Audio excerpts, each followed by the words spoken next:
요즘 로켓크로스가 정책이 바뀌어가지고 로켓크로스를 하는 게 맞냐, 또 어떤 분들은 윙이나 로켓 배송으로 다시 가야 하는 거 아니냐, 이렇게 말씀하시는 분이 있어요.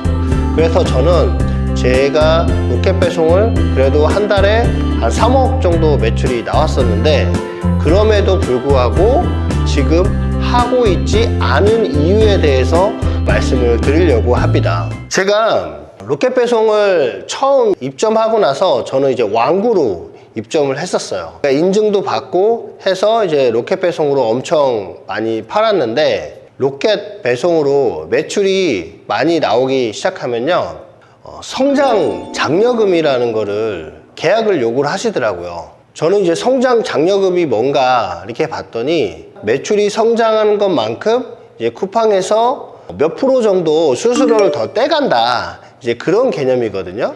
근데 저는 이제 한 3개월 정도 단위로 매출에 따라서 수수료를 떼갔는데, 이게 어느 정도 매출이 올라가면 올라간 만큼에서 가져가는 게 아니라 전체 매출에서 한 10%를 가져가는 거예요. 올해 내가 3억 원어치 매출이 이상이 올라가면 내가 1년 동안 나왔던 전체 매출에 대해서 성장 장려금 한 10%를 가져가니까, 저는 이제 매출을 3억 이상 올리기가 사실 싫은 거예요. 왜냐면은 3억이면 3천이거든요. 그러면 매출 성장 장려금을 3천을 떼가면 저는 사실 거의 남는 게 없거든요.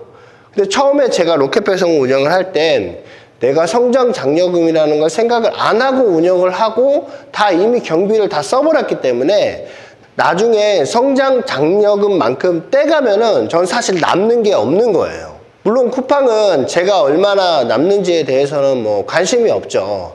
어쨌든 그런 성장 장려금이 BM의 인센티브다 라고 하는 것도 있고, 그리고 저 이상하게 성장 장려금 계약을 하잖아요. 그러면 되게 밀어주는 것도 있어요. 예를 들어서 내가 3억 원어치 매출이 나와야 성장 장려금이 생기잖아요. 그러니까 BM이 좀 대놓고 밀어줘요. 3억 원어치 발주하는 거죠. 그리고 3억 원어치 준비를 해달라, 이렇게 밀어주는 걸 보고 성장 장려금을 안 할 수는 없겠구나. 하지만 이 성장 장려금의 늪에 빠지는 순간 영업이익이 확 줄어들게 되는 거예요. 물론 저도 어느 정도 벌겠지만 쿠팡도 많이 벌겠죠.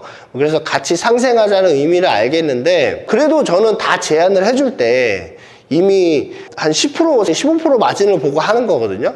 근데 거기에서 7%, 8%, 10%를 떼가면 억울하지 않나. 하지만 남들 다 그렇게 한다니까 어쩔 수 없이 그렇게 계약을 했는데, 그 성장 장려금 때문에 저는 사실 실망을 되게 많이 했고, 쿠팡 로켓 배송에 대해서 계속 하는 게 맞나, 그런 생각을 가지기도 했습니다. 그거 말고도 로켓 배송을 제가 하다가 매출을 많이 줄였던 이유가요, 일단은 능동적이지가 않아요. 내가 광고를 얼마 해서 얼마 판매가 되고, 그리고 이제 얼마만큼 수량을 준비해야 되겠다라는 게, 이게 능동적으로 뭔가 돼야 되는데 저한테 아무런 정보를 제공하지 않는 거예요. 그러니까 저는 로켓 배송에서 발주가 들어오는 것만으로 그냥 그거 준비하는데, 어쩔 때는 발주를 다 준비를 해놨는데도 취소되는 경우도 있고요. 또 많이 들어올 줄 알고 많이 준비를 해놨는데 또 어느 정도만 들어오고 또 안 들어오는 거예요, 아예.